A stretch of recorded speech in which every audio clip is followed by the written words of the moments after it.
চলে গেলেন কিংবদন্তি অভিনেতা সৌমিত্র চট্টোপাধ্যায়। অভিনয় জগতের ইন্দ্রপতনে শোকের ছায়া। আওয়ামী লীগ ক্ষমতায় না এলে সমুদ্রে অধিকার প্রতিষ্ঠা হতো না বললেন প্রধানমন্ত্রী। কোস্ট গার্ডের কাছে জাহাজ হস্তান্তর।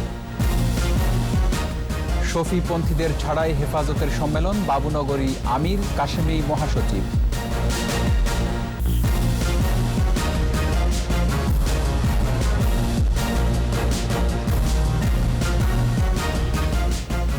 শুনছিলেন ফার্স্ট সিকিউরিটি ইসলামী ব্যাংক লিমিটেড সংবাদ শিরোনাম। আমন্ত্রণ জানাচ্ছি রাত ৯টার ২১ সংবাদের সাথে আছি রক্তিম ত্রিপুরা। দর্শক, ২১ টেলিভিশনের সংবাদ একই সাথে সরাসরি দেখতে পাবেন আমাদের ফেসবুক পেজ www.facebook.com/2124 অনলাইনে। চলে গেলেন উপমহাদেশের কিংবদন্তি অভিনেতা সৌমিত্র চট্টোপাধ্যায়। রোববার দুপুর 12:15টার দিকে কলকাতার বেলভিউ হাসপাতালে ৮৬ বছরের জীবনযাত্রার ইতি টানেন। করোনা আক্রান্তের পাশাপাশি প্রোস্টেট ক্যান্সারও ছিল তার। শিল্পাঙ্গনের এই মহাতারকাকে শেষবার দেখতে হাসপাতালে হাজির হন মুখ্যমন্ত্রী মমতা বন্দ্যোপাধ্যায়। শোক জানিয়েছেন প্রধানমন্ত্রী নরেন্দ্র মোদী সহ বিশিষ্টজনেরা। রবীন্দ্র সদনে তাকে শেষ শ্রদ্ধা জানায় শোকে বিহ্বল চলচ্চিত্র প্রেমীরা। রিপোর্ট দুলি মল্লিকের।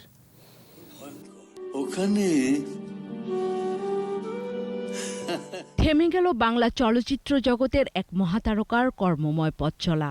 চলে গেলেন সৌমিত্র চট্টোপাধ্যায়। ৮৬ বছর জীবনের ইতি টানেন অভিনেতা, নাট্যকার, বাচিক শিল্পী, কবি, চিত্রকর সৌমিত্র। রোগের সঙ্গে লড়াইটা শুরু হয়েছিল বেশ কয়েক বছর আগেই। ক্যান্সারের পর সবশেষ করোনা ভাইরাসে আক্রান্ত হয়ে সেপ্টেম্বরে ভর্তি হন কলকাতার বেলভিউ হাসপাতালে। কখনো উন্নতি, কখনো অবনতি, জীবনের সাথে সৌমিত্রের লড়াই। রোববার দুপুর 12:15টায় এলো শোক সংবাদটি। সে সময় বেলভিউতে ছিলেন মুখ্যমন্ত্রী মমতা বন্দ্যোপাধ্যায়ও। আপ্রাণ চেষ্টা সত্ত্বেও সৌমিত্রকে ধরে রাখতে না পারার আক্ষেপ ছিল তার কণ্ঠে। বলেন, অনেক বড় ক্ষতি হয়ে গেল। আমরা তাকে ধরে রাখতে পারিনি, কিন্তু আমি মনে করি জন্ম আছে, মৃত্যু আছে। মৃত্যু অত্যন্ত নির্মম, অত্যন্ত কঠিন। আপনাদের সামনে যখন আমি এই সুযোগটা পেয়েছি, আমি একটা কথা বলতে চাই। আমি দিদির কাছে এবং পশ্চিমবঙ্গ সরকারের কাছে খুব কৃতজ্ঞ। টুইটারে শোক জানান প্রধানমন্ত্রী নরেন্দ্র মোদী। সৌমিত্রের বিদায় যেন নিঃস্ব আর অভিভাবকহীন হয়ে পড়েছে গোটা বাংলা চলচ্চিত্র জগৎ। অপর্ণা সেন থেকে শুরু করে সৌরভ গাঙ্গুলি, বিভিন্ন সময়ে সৌমিত্রের সঙ্গে কাজ করা শিল্পীদের হৃদয় ছিল দুঃখ ভারাক্রান্ত। উনি যে সেই পাঁকের মধ্যে ডুবে যাননি, সেটা একটা বড় প্রেরণা ছিল আমার কাছে, যে উনি তখনও এক্ষণ এডিট করতেন। গল্ফ গ্রিনের বাড়ি থেকে টেকনিশিয়ান স্টুডিও হয়ে রবীন্দ্র সদন, সেখান থেকে কেওড়াতলা শ্মশান, পুরো যাত্রায় শ্রদ্ধা আর ভালোবাসায় সিক্ত হন মহান এই তারকা। দুলি মল্লিক, ২১ টেলিভিশন। দীর্ঘ ৬ দশকেরও বেশি সময় জুড়ে ছিলেন চলচ্চিত্র জগতের প্রবাদ প্রতিম অভিনেতা। রেডিওর ঘোষক হিসেবে শিল্পাঙ্গনে যাত্রা শুরু সৌমিত্র চট্টোপাধ্যায়ের। এরপর মঞ্চ মাতিয়ে সেলুলয়েডের ফিতায় কখনো প্রদোষ মিত্র ফেলুদা, কখনো ময়ূরবাহন থেকে ময়ূরাক্ষী। বেলা শেষেও রংতুলি হাতে এঁকেছেন ছবি। জন্ম কলকাতার মির্জাপুর স্ট্রিটে, বেড়ে উঠেছেন কৃষ্ণনগরে। বাংলা চলচ্চিত্রে অভিনয়ের সুবাস ছড়িয়েছেন সত্যজিতের মানসপুত্র সৌমিত্র। বাকিটা জানাচ্ছেন দুলি মল্লিক। সত্যজিৎ রায়ের ছবিতেই তার প্রথম অভিনয়। তোমার অনুশোচনা হয় না? সত্যজিৎ সৌমিত্র চট্টোপাধ্যায়কে দেখতেন তরুণ বয়সের রবীন্দ্রনাথ হিসেবে। অনেকেই বলে থাকেন সত্যজিতের মানসপুত্র। সেলুলয়েডের ফিতায় জড়ানোর আগে রেডিওর ঘোষক ছিলেন বাংলা গ্রাজুয়েট সৌমিত্র। সত্যজিতের মানসপুত্র সৌমিত্র মঞ্চে ছিলেন দুর্দান্ত। আবৃত্তি করতেন, লিখতেন ও আঁকতেন। দেবী, ক্ষুদিত পাষাণ, ৩ কন্যা, ঝিন্দের বন্দি, পুনশ্চ একের পর এক ছবিতে দেখিয়েছেন অভিনয় প্রতিভা। ক্যামেরার সামনে সাবলীল সৌমিত্র কখনো অপু, কখনো প্রদোষ মিত্র ফেলুদা, কখনো উদয়ন পণ্ডিত হয়ে অভিনয়ের সুবাস ছড়িয়েছেন। আমার আর একটা অস্ত্র আছে, সেটা চোখে দেখা যায় না। মগজাস্ত্র, সেটা এইখানে থাকে। 15 পার্ক অ্যাভিনিউ, নিশিযাপন, অরণ্যের দিন রাত্রি, সোনারকেল্লা, পরিণীতা, অসংখ্য নাম। বেলা শেষেও তিনি দৌড়েছেন শিল্পের সাথেই। একাকিত্ব জিনিসটা বড় ভয়ঙ্কর। ওখানে আমার সঙ্গে তো ঝগড়া করারও কেউ ছিল না। স্বীকৃতি হিসেবে দুবার চলচ্চিত্রে জাতীয় পুরস্কার পেয়েছেন সৌমিত্র চট্টোপাধ্যায়। ভারতের সর্বোচ্চ চলচ্চিত্র পুরস্কার দাদা সাহেব ফালকে ছাড়াও ফ্রান্সের জাতীয় সম্মান লিজিও অফ অনার এবং অর্ডার দি আর্টে দে লেটারেও ভূষিত হন অনন্য সৌমিত্র। দুলি মল্লিক, 21 টেলিভিশন। এবার অন্যান্য খবর।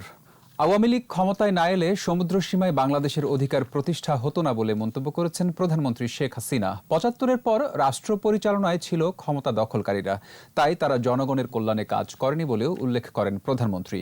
কোস্ট গার্ডের কাছে জাহাজ হস্তান্তর অনুষ্ঠানে প্রধানমন্ত্রী এসব কথা বলেন। এ সময় তিনি সমুদ্র সম্পদকে দেশের অর্থনৈতিক উন্নয়নে কাজে লাগাতে সকলের প্রতি আহ্বান জানান। বিস্তারিত জানাচ্ছেন আকবর হোসেন সুমন। বাংলাদেশ কোস্ট গার্ডে যুক্ত হয়েছে আরও 9টি জাহাজ ও একটি ঘাঁটি। বঙ্গবন্ধুর রাজনৈতিক সহচর জাতীয় 4 নেতার নামানুসারে 4টি এবং সোনার বাংলা, স্বাধীন বাংলা, অপরাজেয় বাংলা ও শ্যামল বাংলা নামে আরও 5টি জাহাজ প্ররক্ষা দেবে দেশের দক্ষিণ সীমান্ত। চট্টগ্রামের পতেঙ্গায় কোস্টগার্ড বার্থে বিসিজি বেইজ ভোলার কমিশনিং অনুষ্ঠানে এসব আধুনিক জলযানের যাত্রা শুরু হয়। অনুষ্ঠানে গণভবন থেকে ভার্চুয়াল প্ল্যাটফর্মে যুক্ত হন প্রধানমন্ত্রী শেখ হাসিনা। নাম ফলক উন্মোচন করেন 9টি জাহাজ ও একটি ঘাঁটির। প্রতিবেশী দেশের সঙ্গে সমুদ্র ও স্থল সীমানা বিতর্ক সমাধানে ৭৫ পরবর্তী কোনো সরকারের ভূমিকা ছিল না বলে উল্লেখ করেন প্রধানমন্ত্রী। আমি যদি জিয়াউর রহমানের সরকারের কথা বলি, এরশাদ সরকারের কথা বলি বা খালেদা জিয়া সরকারের কথা বলি, যার কথা বলবো, একজনও আমাদের মেরিটাইম বাউন্ডারিতে আমাদের যে অধিকার আছে সেই অধিকারের কথাটা কখনো তারা উল্লেখ করেনি।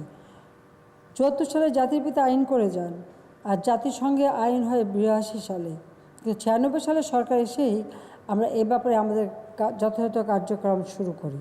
হয়তো আওয়ামী লীগ ক্ষমতায় না আসলে এই সমুদ্র সীমা আমাদের যে অধিকার আছে এটা কোনোদিনই প্রতিষ্ঠিত হতো না। অপার অর্থনৈতিক সম্ভাবনার ব্লু ইকোনমি দারিদ্র্য সমস্যা মোকাবেলায় কাজে আসবে বলে জানান সরকার প্রধান।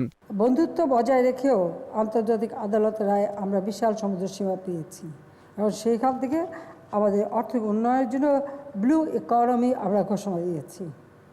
যে সমুদ্র সম্পদকে আমরা আমাদের দেশের কাজে আমরা কীভাবে ব্যবহার করব সে ব্যাপারেও আমরা ইতিমধ্যে আমাদের পরিকল্পনা আমরা নিয়েছি।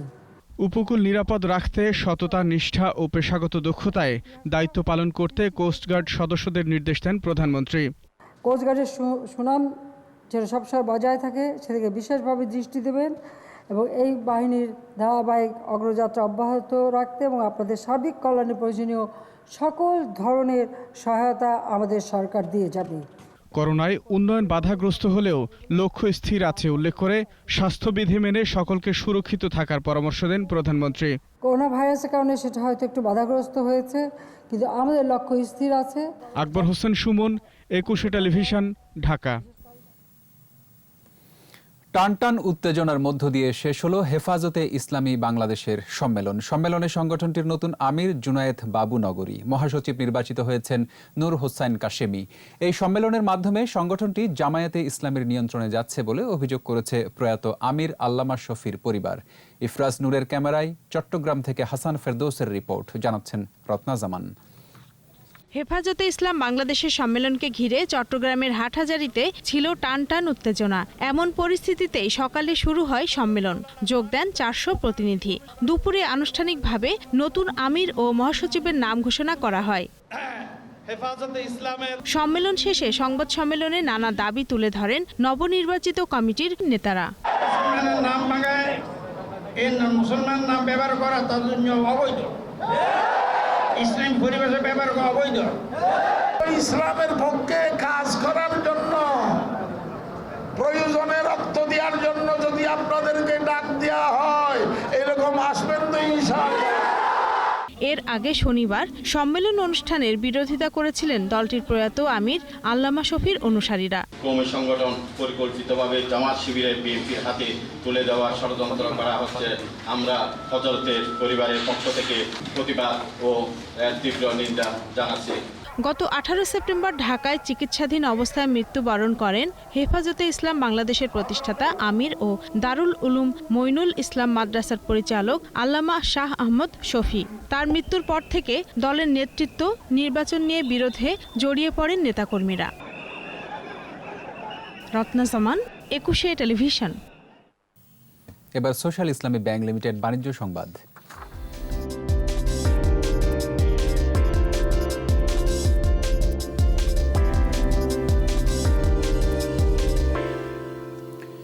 সূচক কমেছে দেশের পুঁজিবাজারে, তবে বেড়েছে লেনদেনের পরিমাণ। রোববার ডিএসইতে লেনদেন হওয়া 350টি প্রতিষ্ঠানের মধ্যে দর বেড়েছে 99টির, কমেছে 167টির, আর অপরিবর্তিত ছিল 84টির দর।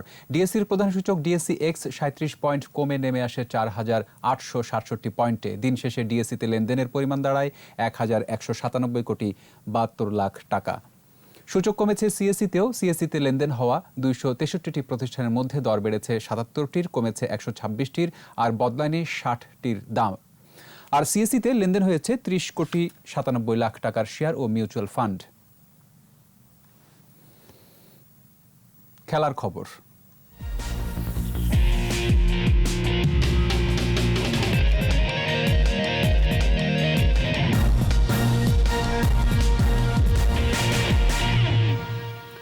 বাংলাদেশ জাতীয় ফুটবল দলের প্রধান coach Jamie day corona positive হয়েছেন। তবে নেপাল ও বাংলাদেশ দলের ফুটবলারদের রেজাল্ট নেগেটিভ হয়েছে বলে জানিয়েছেন বাফুফের সাধারণ সম্পাদক আবু নাইম সোহাগ। 17 নভেম্বর দ্বিতীয় ম্যাচ, সে ম্যাচের আগেই দুঃসংবাদ জানিয়েছে বাফুফে। করোনা পজিটিভ হয়েছেন বাংলাদেশ দলের এই ইংলিশ কোচ। আপাতত তিনি আইসোলেশন মেনে বাংলাদেশ ও নেপাল দলের খেলোয়াড়দের থেকে দূরেই রয়েছেন।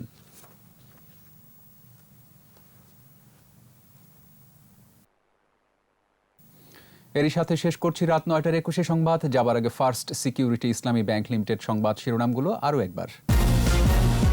চলে গেলেন কিংবদন্তি অভিনেতা সৌমিত্র চট্টোপাধ্যায়, অভিনয় জগতের ইন্দ্রপতনের শোকের ছায়া। আওয়ামী লীগ ক্ষমতায় না এলে সমুদ্রে অধিকার প্রতিষ্ঠা হতো না বললেন প্রধানমন্ত্রী, কোস্ট গার্ডের কাছে জাহাজ হস্তান্তর। শফিপন্থীদের ছাড়াই হেফাজতের সম্মেলন, বাবুনগরী আমির কাশেমি মহাসচিব।